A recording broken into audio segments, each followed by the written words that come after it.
तो उन भाइयों के फोन कि भगत जी सब कुछ कर रहे हैं, उसके बाद भी हमारे घर में अमंगल हो रहा है। रिश्तेदार तक कहते हैं यार तुम भक्ति कर रहे हो, बोले हमारे गुरुजी ऐसे, उन्होंने ऐसे ऐसे लाभ दे दिए, तुम ऐसे ऐसे इंटरव्यू का जिक्र करते हो, फिर तुम्हारे साथ में ऐसा क्यों नहीं हो रहा, तुम तो भक्ति भी कर रहे हो। तो आज उन आत्माओं को दास बताना चाहता है, समझाना चाहता है कि भाई लोगों, सबसे बड़ी कमजोरी तो आपकी थी कि आपने बिना सोचे समझे, बिना बरवाला कांड की गहराई में गए, बिना संत के विषय में गहनता से पूछताछ किए बिना आप लोगों ने देखा देखी में नाम दीक्षा ले ली। क्योंकि नाम दीक्षा देने का अधिकार गांव गांव, नगर नगर, गली गली, देश विदेश में ये फर्जी नामदान केंद्र खोलने का आदेश परम पूज्य सतगुरु रामपाल जी महाराज जी की तरफ से सतलोक आश्रम मैनेजमेंट हरियाणा को नहीं है।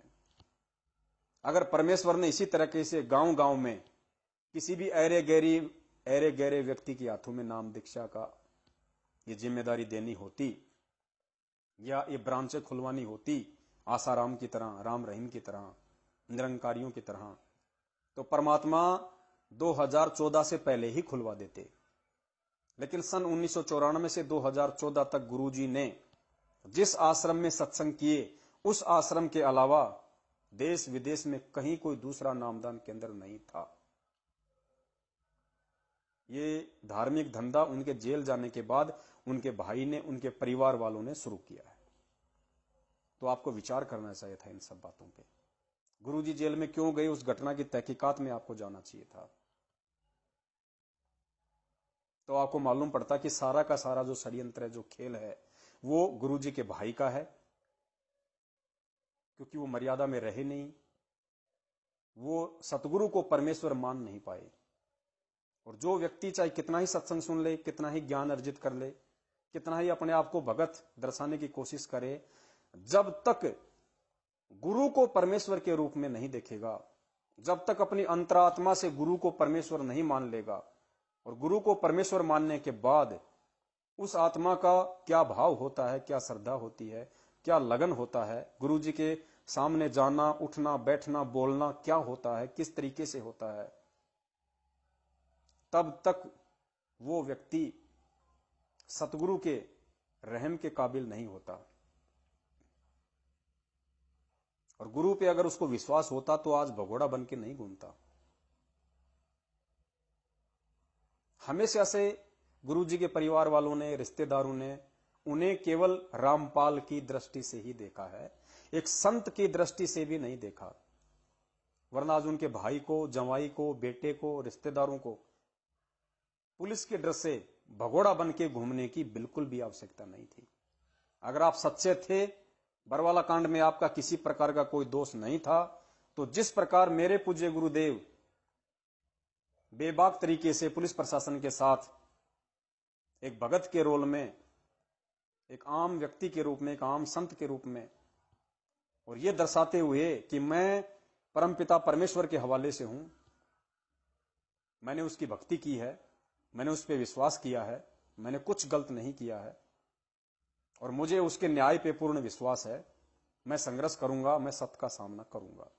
और जिस बेबाक तरीके से गुरुदेव पुलिस प्रशासन के साथ कोर्ट गए, फिर जेल गए, और आज इतनी विकट परिस्थितियों में भी बेबाक तरीके से वहां बैठे हुए हैं, उसी तरीके से इन लोगों को भी अपने व्यवहार को दर्शाना चाहिए था, ना कि बरवाला कांड की रात्रि में भगोड़े बनके और संगत के सामने यह पेश करना था कि हम कितने बड़े झूठे इंसान हैं, हम कितने बड़े मक्कार इंसान हैं, हम कितने बड़े घटिया इंसान हैं, और हम भगत के वेश में कितने बड़े भेड़िए हैं। गुरु का भगत, सतगुरु का भगत कभी भी भगेगा नहीं, वो सामना करेगा, क्योंकि उसे अपने गुरुदेव पे विश्वास होगा, अपने गुरुदेव की भक्ति पे उसको विश्वास होगा।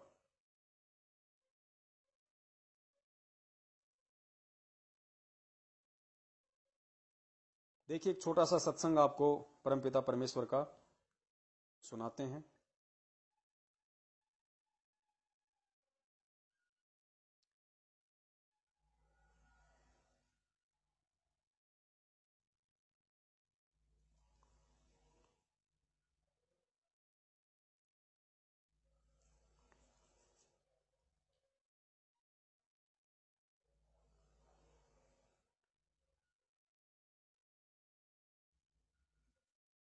देखिए कितने अच्छे तरीके से पूज्य गुरुदेव जी हम नादानों को समझाने की कोशिश कर रहे हैं कि तुम भक्ति तो कर रहे हो, लेकिन तुम अपने गुरु को परमेश्वर के रूप में नहीं देख रहे। और जब तक तुम अपने गुरु को परमेश्वर के रूप में नहीं देखोगे, जब तक तुम्हारे अंदर सतगुरु और परमात्मा कति एक नहीं हो जाएंगे, अर्थात तुम्हें अपने गुरु के अलावा भगवान के रूप में, परमेश्वर के रूप में सृष्टि में कोई दूसरा दिखाई ही नहीं देगा, तब मानना कि वास्तव में हम एक भगत की श्रेणी में हैं और हम उस परमपिता परमेश्वर से किसी भी प्रकार का आध्यात्मिक लाभ लेने की स्थिति में है। ये 3-4 मिनट का सत्संग है, इसके एक एक पॉइंट को आप बहुत गहनता से सुनिए और परमेश्वर दया करेंगे, दास फिर समझाने की कोशिश करेगा। आपके मन में ये नियम है ईश्वर का, गुरु मानुष कर। क्या नियम है ईश्वर का? गुरुदेव कह रहे हैं ये नियम है ईश्वर का, यानी परमात्मा का भक्ति विधान है, ये संविधान है, ये अटल है। क्या? गुरु मानुष कर जानते ते नर कहिए अंधे। कर जानते ते, ये नियम है ईश्वर का, गुरु मानुष कर जानते ते नर कहिए अंधे। वह दुखी संसार में आगे यम के फंदे। जैसे गुरु या भगवान हम कर रहे हैं और परमात्मा आपके पास आ जाए और आपसे बात करे, आपसे कहे बेटा शराब नहीं पीना है, आपने बीड़ी नहीं पीनी है, चोरी नहीं करनी है, किसी की आत्मा नहीं दुखानी है, तो आप क्या करोगे? आप उनकी बात को मानोगे क्योंकि भगवान कह रहा है।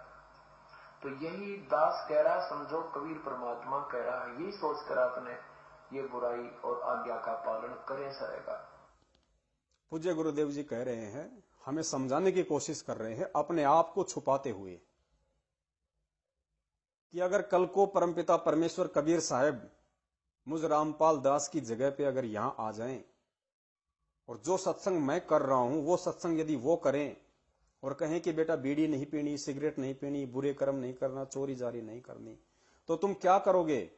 तुम उनकी बात मानोगे। क्यों? क्योंकि तुम्हें प्रत्यक्ष दिखाई दे रहा है कि सामने कबीर परमेश्वर बैठे, भगवान बैठा हुआ है।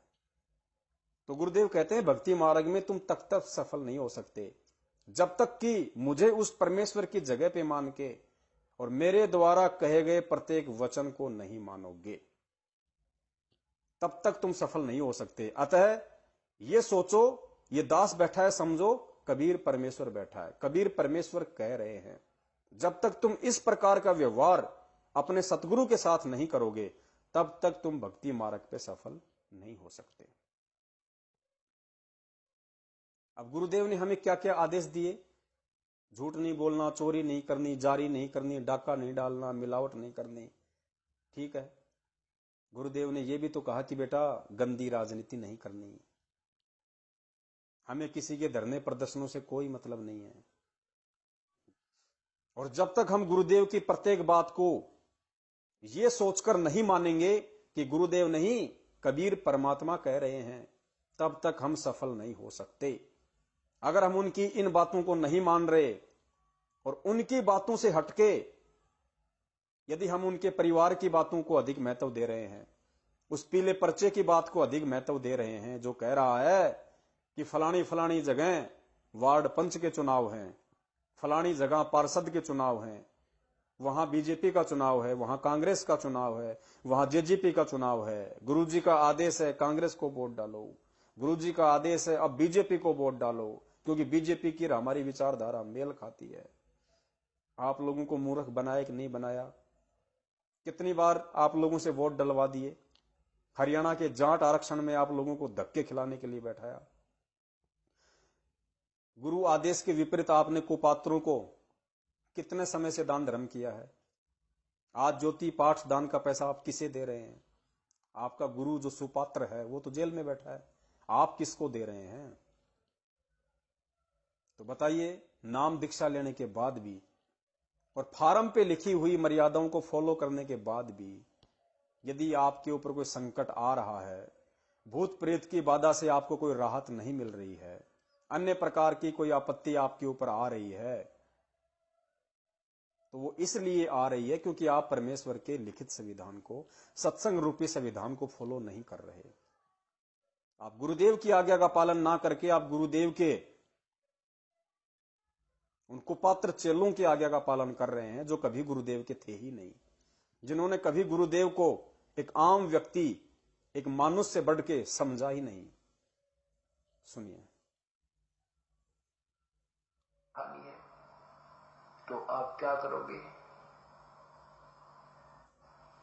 ये नियम है ईश्वर का। गुरु मानुष कर जानते ते नर कहिए अंधे, वह दुखी संसार में आगे यम के,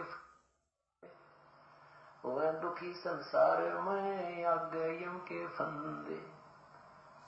जैसे गुरु या भगवान भगवान हम कर रहे हैं और परमात्मा आपके पास आ जाए और आपसे बात करे, आपसे कहे बेटा शराब नहीं पीना है, आपने बीड़ी नहीं पीनी है, चोरी नहीं करनी है, किसी की आत्मा नहीं दुखानी है, तो आप क्या करोगे? आप उनकी बात को मानोगे क्योंकि भगवान कह रहा है। तो यही दास कह रहा है, समझो कबीर परमात्मा कह रहा है, यही सोचकर आपने ये बुराई और आज्ञा का पालन करें सरेगा, तो तब हम परमात्मा पाएंगे, नहीं तो नहीं मिल सकता। हम भगवान को चाह रहे हैं, परमात्मा के दरबार में जाएंगे, वहां इस दास के रूप में आपको परमात्मा मिलेगा। और जैसा आपका व्यवहार विचार, जैसा बोलना, जैसे आपके मन में श्रद्धा या कपट जो भी है, ये विद्यमान रहेगा। और यदि आपने यहीं से वो रिहर्सल कर ली कि कबीर ये परमात्मा है, बस परमात्मा के समक्ष कैसे बोलते? सारी रिहर्सल गुरुदेव के सत्संग आधार से हमने यही करनी पड़ेगी। आज जो भगत यहां पे धोखा खा रहे हैं, ठीक यही स्थिति शरीर छोड़ने के बाद होगी। गुरुदेव कहते हैं कि तुम्हें मालूम भी नहीं पड़ेगा कि तुम्हारा शरीर छूट गया, एक सौपन जैसा होगा, सेम टू सेम यही सिस्टम होगा और तुम ठगी के शिकार हो जाओगे। अगर आज तुमने ज्ञान को आधार बना के इस अभ्यास को नहीं किया, खरे नहीं उतरे कि गुरुदेव से हमने कैसा व्यवहार करना है, गुरुदेव के सत्संगों को किस प्रकार से आधार बना के चलना है, किस प्रकार हमने कदम कदम पे ज्ञान को आधार बना के चलना है, ठीक यही स्थिति शरीर छूटने के बाद होगी। तुम सोचोगे हम तो किसी सत्संग में जा रहे हैं और रास्ते में तुम्हें एक पीला पर्चा दे देगा, कोई व्हाट्सएप पे मैसेज आ जाएगा और कह देगा कि भाई गुरु जी का आदेश है, सत्संग कैंसिल हो गया, सत्संग में नहीं आना। क्या करोगे? तुम घर वापस चले जाओगे। तुम आश्रम ना जाके घर वापस नहीं जा रहे, तुम त्रिकुटी पे जाने वाले थे और किसी ऐरे गहरे व्यक्ति के कहने से, उसके आदेश से तुम वापस अपने घर को जा रहे हो। काल ने तुम्हें ठग लिया क्योंकि तुम्हारे यही भाव होंगे उस समय, तुम्हें मालूम ही नहीं पड़ेगा।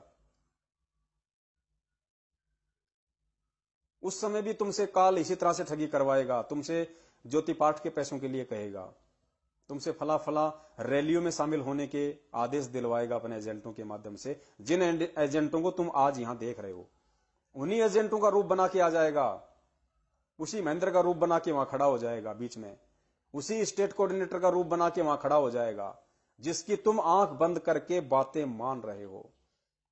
और तुम्हें ऐसा उल्टा आदेश दिलवा देगा कि तुम्हारे को वो आदेश मानना पड़ेगा। क्यों? क्योंकि तुम्हारी आदत पड़ी हुई है, तुम उसको मना कर ही नहीं सकते, क्योंकि इस बात का तुम्हें मालूम नहीं पड़ेगा कि मेरा शरीर छूट चुका है और मैं त्रिकुटी पे जा रहा हूं और रास्ते में मेरे साथ ये षड्यंत्र हो रहा है। और दूसरी तरफ तुमने कभी ज्ञान को आधार बनाया नहीं, सत्संग रूपी आदेशों पे तुम कभी चले नहीं। जैसा किसी ने पीला पर्चा फेंक दिया तुमने मान लिया, जैसा किसी ने एक फर्जी ऑडियो डाल दी तुमने मान ली, तो तुम धोखा खाओगे 101%। इसलिए परमात्मा कहते हैं कि तुमने जीते जी इस शरीर में ये रिहर्सल करनी पड़ेगी, ये तुम्हारा अभ्यास हो रहा है। और जैसा तुम्हारा आचार विचार व्यवहार श्रद्धा भाव लगन अपने गुरु के प्रति, इस भक्ति के प्रति इस शरीर में होगी, शरीर छूटने के बाद सेम टू सेम ऐसी ही होगी। तुम वही भाव लेके वहां ऊपर जाओगे, वही श्रद्धा लेके तुम ऊपर जाओगे। आज अगर तुम अपने गुरु को एक आम मानुष मान रहे हो, आज अगर तुम अपने गुरु का जन्मदिन मना के उनको एक आम व्यक्ति, आम मानुष साबित कर रहे हो, ऊपर भी तुम्हारे यही भाव होंगे। और सतगुरु को बिना परमेश्वर माने, सतगुरु को प्रकट हुआ माने बिना, फिर तुम्हारे साथ ऊपर वही ठगी होगी, क्योंकि तुम सतगुरु और परमेश्वर को डबल रोल में देख रहे हो। तो काल तुम्हारे साथ फिर वहां पे ठगी करेगा। सुनिए। यदि आपने यहीं से वो रिहर्सल कर ली कि कबीर ये परमात्मा है, बस अगर तुमने यहीं से रिहर्सल कर ली कि कबीर ये परमात्मा है, मेरे सामने जो मेरे गुरु के रूप में है यही परमात्मा है और कोई परमात्मा नहीं है, और फिर गुरुदेव क्या कहते हैं कि त्रिकुटी पे कौन मिलेगा? इस दास के रूप में, यानी इस रामपाल दास के रूप में कबीर परमात्मा मिलेंगे। क्यों मिलेंगे भाई? अगर कबीर परमात्मा कोई और है, कोई अलग है, उनका रूप रंग अगर कुछ अलग है, तो वो मिलने चाहिए ना। यही रूप हमें त्रिकुटी पे क्यों मिलेगा भाई? अगर त्रिकुटी पे अगर कोई और परमात्मा है, अगर कोई कबीर नाम से अगर कोई और परमात्मा है, हमारे पूज्य गुरुदेव के अलावा जिनका वेदों में नाम है कबीर देव, आज वर्तमान में संत रामपाल जी महाराज जी के रूप में है, और वर्तमान का उनका जो रूप है, जो चेहरा है, जो शकल है, वो उनका वो वास्तविक चेहरा है जो सतलोक में है। आज से पहले परमेश्वर अपने वास्तविक चेहरे में नहीं आए। 650 साल पहले जो दाढ़ी मूछ वाला है वो कबीर परमेश्वर का वास्तविक चेहरा नहीं है। असली चेहरा परमात्मा का आज है, क्योंकि भक्ति युग पार करने का समय आज है। कहते हैं ना कि साधु दर्शन राम का, मुख पे बसे सुहाग, दर्श उन्हीं को होते हैं जिनके पूर्ण भाग। यानी पूज्य गुरुदेव जी के दर्शन करने मात्र से भी हमारे पुण्य बनेंगे। तो पुण्य तभी बनेंगे जब उस परमेश्वर का वास्तविक रूप हमारे सामने होगा। तो ये परमेश्वर की वास्तविक शकल है, उनकी वास्तविक उनकी प्रतिमा है। क्यों? गुरुदेव कहते हैं कि त्रिकुटी में इस दास के रूप में आपको कबीर परमात्मा मिलेंगे। हमें क्या पता चलेगा भाई? हमें क्या मालूम? जब यहां हमारे गुरुदेव के रूप में संत रामपाल जी महाराज हैं, और त्रिकुटी में भी यदि संत रामपाल जी महाराज ही, यानी संत रामपाल जी महाराज की उसी शकल में अगर कोई कबीर परमात्मा आएगा, तो हमें कैसे मालूम पड़ा कि फिर परमात्मा कौन है, कौन परमात्मा आया? हमें मालूम ही नहीं पड़ेगा इन बातों का, क्योंकि हमने फिर किसी परमात्मा को देखा ही नहीं। त्रिकुटी से फिर ऊपर गुरुजी के रूप में ही कबीर परमात्मा हमें ऊपर लेके जाएगा, सतलोक लेके जाएगा। तो कबीर परमात्मा है कौन फिर दूसरा?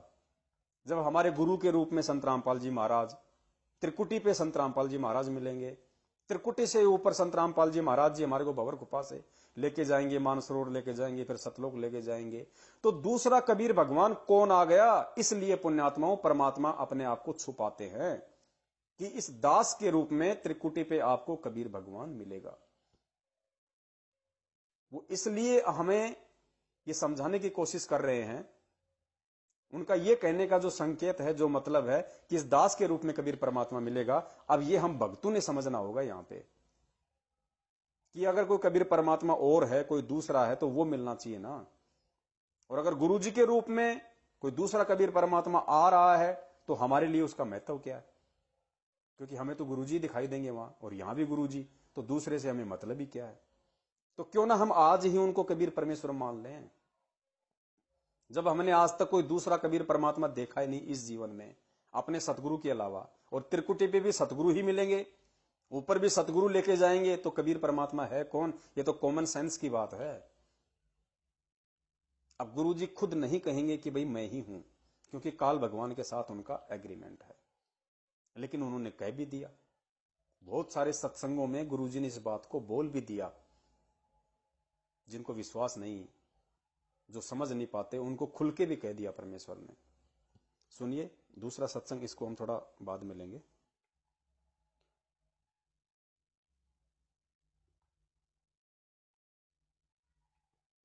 ये देखिए, इस सत्संग में परमात्मा खुद कह रहे हैं कि जब आप यहां से शरीर छोड़ के जाओगे, राधा स्वामी वालों के ऊपर कोई चर्चा हो रही है, वो कह रहे हैं भाई हम तो सीधे त्रिकुटी पे जाएंगे, हमें इन शरीर में बने हुए कमलों से कोई लेना देना नहीं।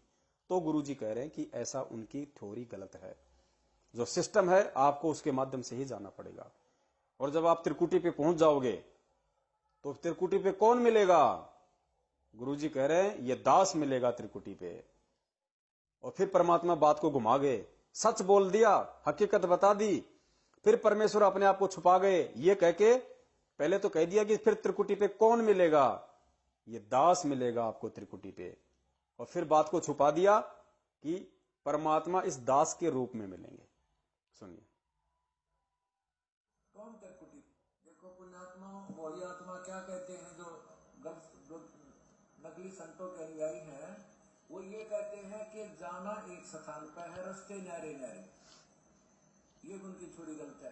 रास्ता भी एक है और जाना भी एक स्थान पर है। जैसे हमने ये जीव इस शरीर के अंदर, इस शरीर के अंदर जो जीव है, इसको इन कमलों के अंदर से होकर, थोड़ा ध्यान से सुनना, आवाज इसकी स्लो है और कोई तरीका नहीं है, कोई रास्ता ही नहीं है। अब सुनना। और ये सबका एक है, ना हिंदू में भिन्न है, ना मुसलमान में भिन्न है, ना सिख में भिन्न, ना ईसाई में भिन्न, ना बहन में भिन्न, ना भाई में भिन्न। तो हमने इन कमलों के अंदर से गुजरकर जाना है और त्रिकुटी पर पहुंचना है। तो इन कमलों के अंदर से हम जाएंगे तो इनका नो ड्यू सर्टिफिकेट हम लेते हुए जाएंगे तो हम त्रिकुटी पहुंच जाएंगे। त्रिकुटी पर जाकर के फिर कौन मिलेगा आपको? ये दास मिलेगा, परमात्मा मिलेगा इस दास के रूप में।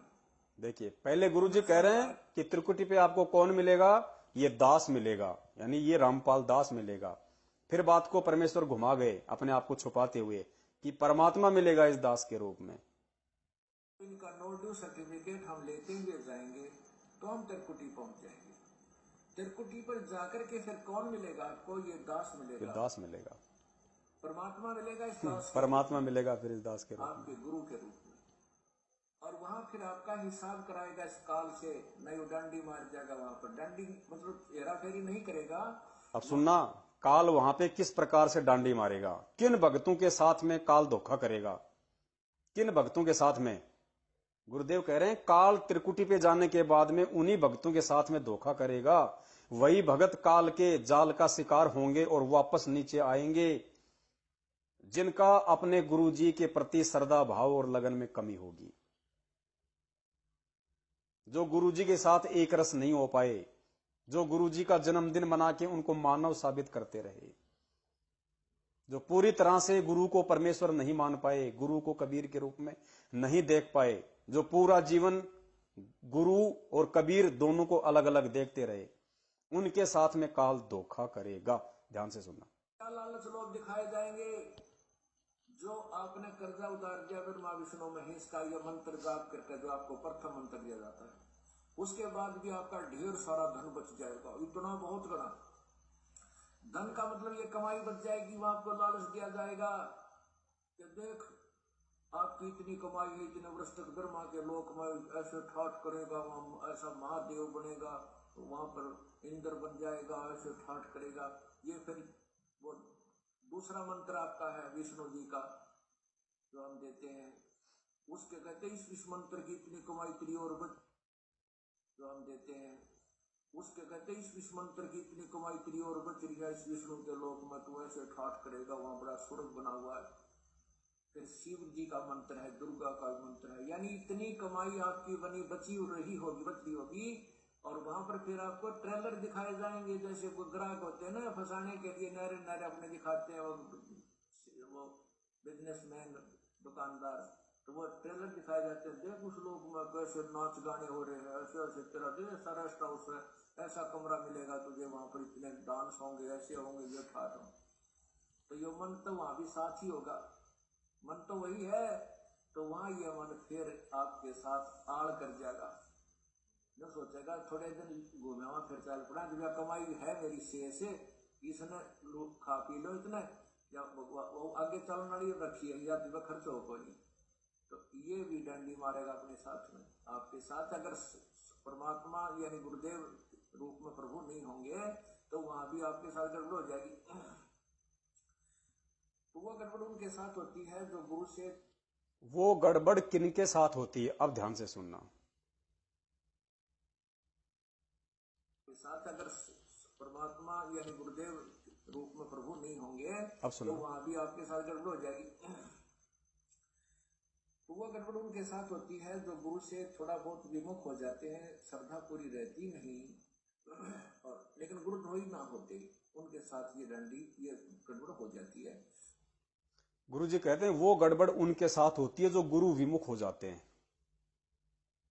जो गुरु विमुख हो जाते हैं, लेकिन गुरु द्रोही नहीं होते। तो गुरु विमुख का मतलब यहां क्या है? गुरु विमुख का मतलब है गुरु और कबीर परमेश्वर दोनों को अलग अलग समझना।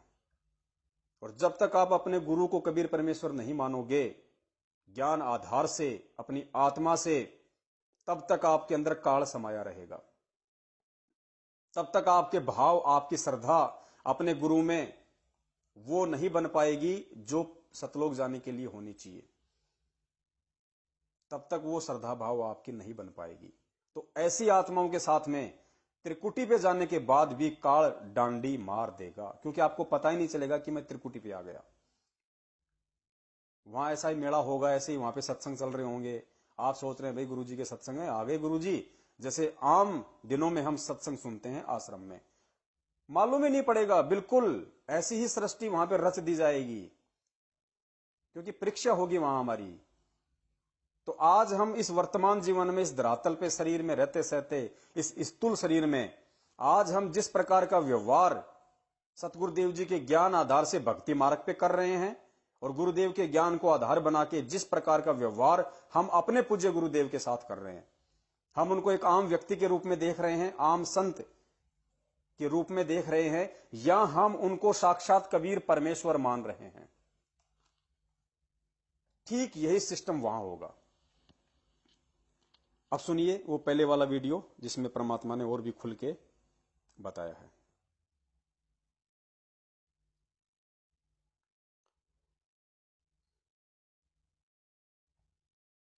आपने यहीं से वो रिहर्सल कर ली कि कबीर ये परमात्मा है। बस हर सत्संग में बार बार परमात्मा यही बताते हैं कि आपने इसी शरीर में रिहर्सल करनी पड़ेगी, और यही अगर आपने रिहर्सल कर ली कि ये कबीर परमात्मा है, तो पुण्यात्माओं फिर कोई संशय मोक्ष में नहीं है। क्योंकि जो गुरु को ही परमेश्वर मान लेता है और गुरु के ज्ञान को आधार बना के चलता है, गुरु को परमेश्वर मानने का मतलब ये नहीं कि जुबान से बोल रहे हो कि गुरु जी परमेश्वर हैं, गुरु जी कबीर हैं, गुरु जी भगवान हैं, गुरु जी अविनाशी हैं, और जब समय आया तो उनका जन्मदिन मना दिया, समय आया तो उनको मां के पेट से आया हुआ मान लिया। वो नहीं, अपनी अंतरात्मा से कि और कोई कबीर है ही नहीं, और कोई भगवान है ही नहीं सिवाय गुरु के, सिवाय पूज्य गुरुदेव संत रामपाल जी महाराज जी के। ये नियम है ईश्वर का। गुरु मानुष कर जानते ते नर कहिए अंधे, वह दुखी संसार में आगे यम के फंदे। जैसे गुरु या भगवान भगवान हम कर रहे हैं, और परमात्मा आपके पास आ जाए और आपसे बात करे, आपसे कहे बेटा शराब नहीं पीना है, आपने बीड़ी नहीं पीनी है, चोरी नहीं करनी है, किसी की आत्मा नहीं दुखानी है, तो आप क्या करोगे? आप उनकी बात को मानोगे क्योंकि भगवान कह रहा है। तो यही दास कह रहा है, समझो कबीर परमात्मा कह रहा है, यही सोचकर आपने ये बुराई और आज्ञा का पालन करें सरेगा, तो तब हम परमात्मा पाएंगे, नहीं तो नहीं मिल सकता। हम भगवान को चाह रहे हैं, परमात्मा के दरबार में जाएंगे, वहां इस दास के रूप में आपको परमात्मा मिलेगा। और जैसा आपका व्यवहार विचार, जैसा बोलना, जैसे आपके मन में श्रद्धा या कपट जो भी है, ये विद्यमान रहेगा। और यदि आप या कपट जो भी है ये विद्यमान रहेगा। और यदि आपने यहीं से वो रिहर्सल कर ली कि कबीर ये परमात्मा है, बस परमात्मा के समक्ष कैसे बोलते हैं, कैसा व्यवहार करते हैं, निष्कपट बात करते हैं, संत के सामने झूठ बोलने की कतई आवश्यकता नहीं होती, वो आपका पाप ही होता है। हम कोई ऐसी आपके ऊपर कोई पाबंदी या ऐसा कोई वस्तु नहीं ठोकते जिससे आपको झूठ बोलनी पड़े, और नहीं हम कभी ऐसा कुछ कहते भी दान करो या इतने पैसे दे दो जिससे आपको झूठ बोलनी पड़े या आनाकानी करनी पड़े। नहीं, केवल जो आपका आत्म कल्याण हो सकता है उतनी ही बातें आपको कहेंगे, उतना वो भी नहीं करोगे तो फिर आप अधिकारी नहीं। हम क्या कहेंगे कि कोई बुराई नहीं करना, बीड़ी शराब मांस तंबाकू नहीं पीना, कोई मर्यादा भंग नहीं करना, क्योंकि ये खेल का मैदान है और इसमें जरा से भी फाउल हो जाओगे आप बाहर बैठ जाओगे। ये खेल का मैदान है, आप इसमें जरा सा भी फाउल हो जाओगे बाहर बैठ जाओगे, यानी ये मर्यादाएं। एक जीवन आपका चला जाएगा, एक जीवन तो चला हमें जाएगा। फाउल नहीं होना। फाउल पॉइंट अब धीरे धीरे आपके समझ में आ जाएंगे, कुछ कथाओं के माध्यम से और कुछ इस फॉर्म के ऊपर जो लिखे होते हैं इसमें भी हमने कुछ लिखे हैं, कुछ आप वैसे कॉमन सेंस से भी समझ जाओगे। कुछ नियम गुरुजी कह रहे हैं हमने फार्म पे लिखे हैं, कुछ नियम आपको भक्ति के सत्संगों से, इन कथाओं से समझ में आएंगे, और कुछ आपको कॉमन सेंस से भी समझना पड़ेगा। कितनी बड़ी बात कही परमात्मा ने, यानी आपको खाली पीले पर्चों का गुलाम नहीं बनना, ऑडियो का गुलाम नहीं बनना, किसी गुरुजी के कलयुगी पारिवारिक सदस्य का गुलाम नहीं बनना। कहीं जिक्र नहीं कर रहे परमात्मा, ना किसी सत्संग में जिक्र किया आज तक 27 साल से कि मेरा भाई कहे वैसे चल लेना, मेरा भाई सही है, वो गलत राय नहीं देगा, या वो कोऑर्डिनेटर कहेगा बिल्कुल सही कहेगा, सुना कभी? गुरुदेव कह रहे कुछ तो इन कथाओं के माध्यम से, सत्संगों के माध्यम से समझ में आ जाएगा कि हमें किस प्रकार से भक्ति मार्ग पे रहनी और करनी है। कुछ जो फार्म पे लिख दिए गए हैं और कुछ आपको कॉमन सेंस से भी समझ में आएंगे। परमेश्वर ने मानव शरीर देके जो ये भेजा दिया, जो बुद्धि दी है, जो विवेक दिया ना, कुछ आपको इससे भी समझना पड़ेगा। इससे समझने का मतलब है, कॉमन सेंस से समझने का मतलब है, सत्संगों में गुरुजी के सच्चाई पुण्यात्माओं थोड़ा सा डिस्कनेक्ट हो गया था, परमात्मा ने वापस रिकनेक्ट कर दिया है, दया परमात्मा की। तो गुरुदेव यह कह रहे हैं कि कुछ बातें आपको कॉमन सेंस से भी समझनी पड़ेंगी। सुनिए पूज्य गुरुदेव जी का सत्संग।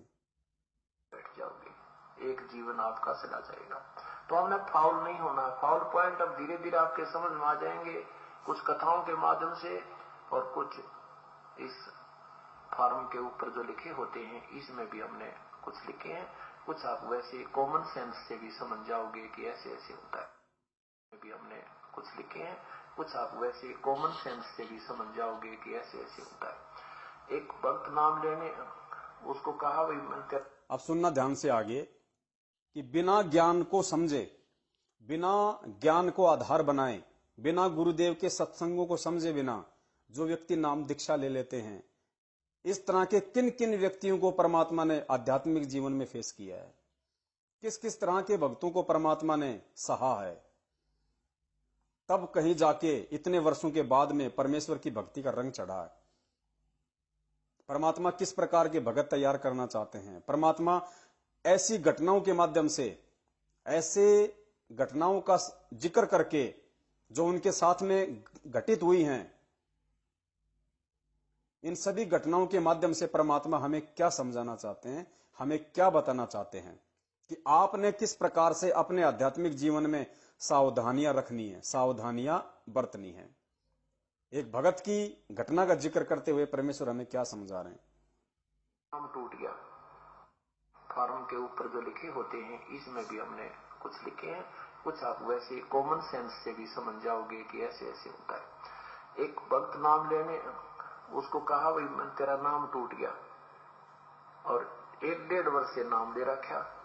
जो बोला नो कुकर टूट गया, तेरा गजब भैया, गुरु जी कह रहे तेरा नाम खंड हो गया, और आगे से ये बोल रहा है नो कुकर टूट गया।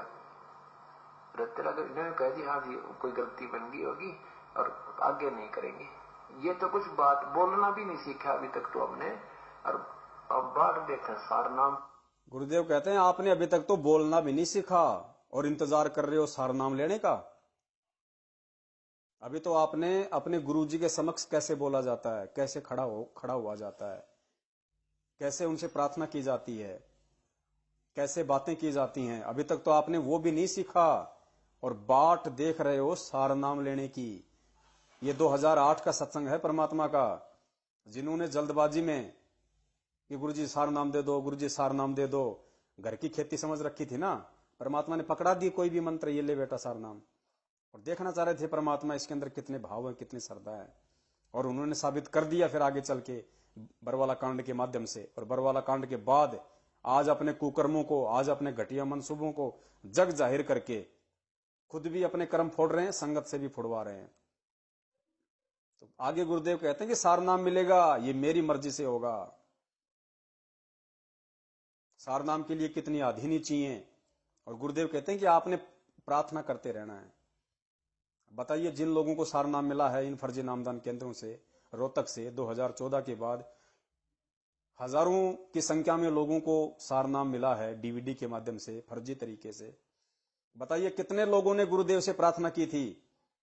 जबरदस्ती आपके मुंह में ठूसा गया है सार नाम, जबरदस्ती, सिर्फ धार्मिक धंधे के लिए कि सार नाम के नाम पे एक एक पाठ प्रकाश की लूट हो जाएगी। सुनो गुरुदेव आगे क्या कह रहे हैं, ध्यान से।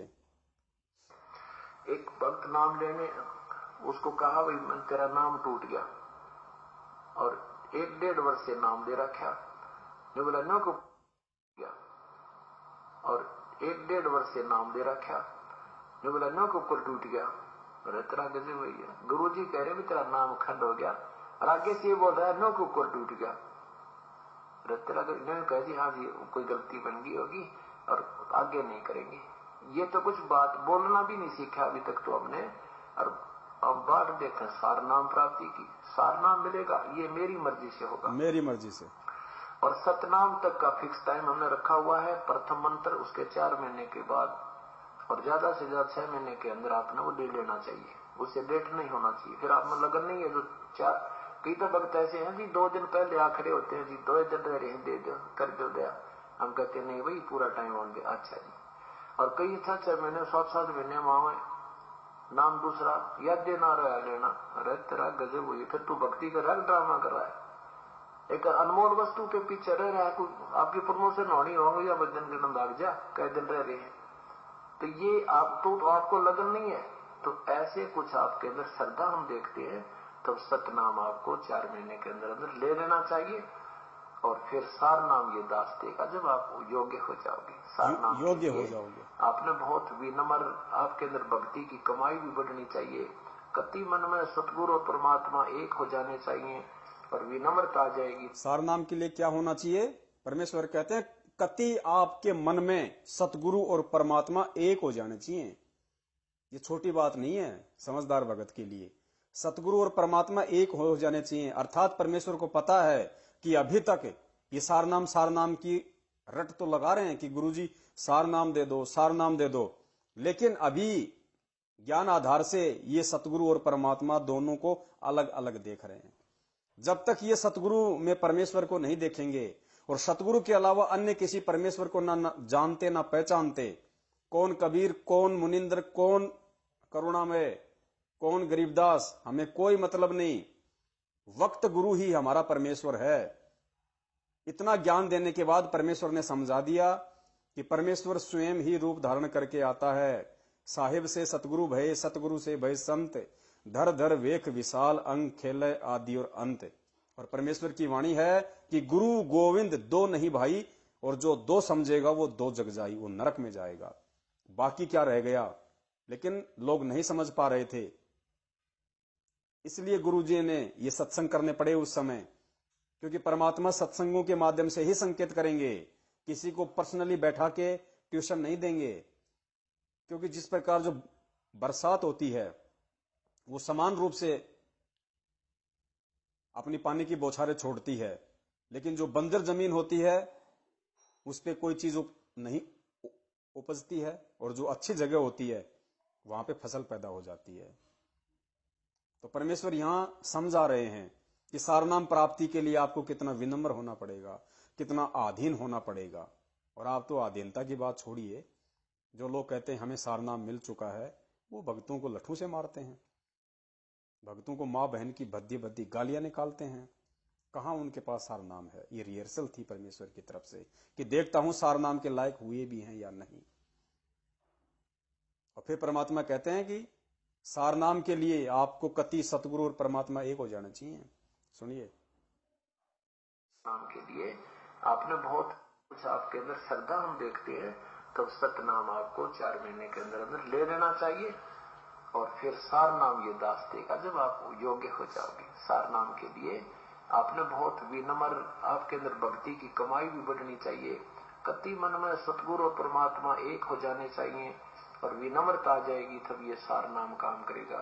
जैसे डॉक्टर के पास मरीज जाता है, तो पुण्यात्माओं, हमने आज वर्तमान में अपने परम पूज्य गुरुदेव के साथ में किस प्रकार का व्यवहार, किस प्रकार का बर्ताव करना है, ये समझदार भगत को ज्यादा समझाने की आवश्यकता नहीं है, क्योंकि ये गुण परमेश्वर ने उस आत्मा के अंदर युगों युगों से डाल रखे हैं। खाली आपको समझने की जरूरत है। अपने पूज्य गुरुदेव जी के रूप में उस कबीर परमेश्वर को पहचानने की जरूरत है।